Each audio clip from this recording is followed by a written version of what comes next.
What should the Pan-Africanist inspiring message be to disarticulate African populations from this, I should perhaps call it, despotisms?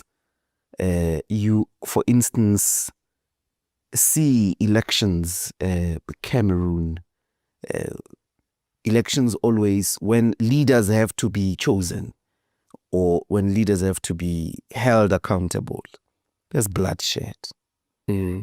Ordinary people who are already living under very desperate conditions die because a leader either wants to extend their staying power or wants to come in. As the project of constructing this book, of course, looks at the past, tries to inspire that Pan-Africanism should continue to be an inspiring vision.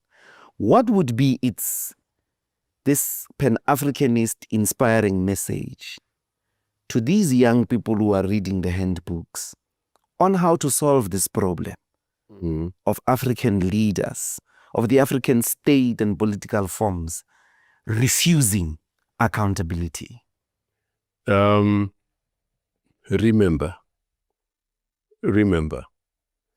go back to African history. We never had an African governance system that looked anything close to what we have today. We had system structures, like a governance architecture in the greatest part of Africa. You had structures, processes where leadership was shared, was participatory. In South Africa, you had your own, before the arrival of the Boers and the British and so on and so forth, you had great empires where people were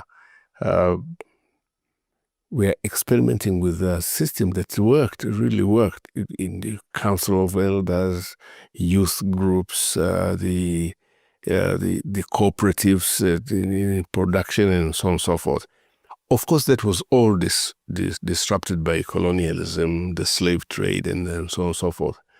Now, and I think that is what Nepad was talking about in around 2000 and so forth. So let's go back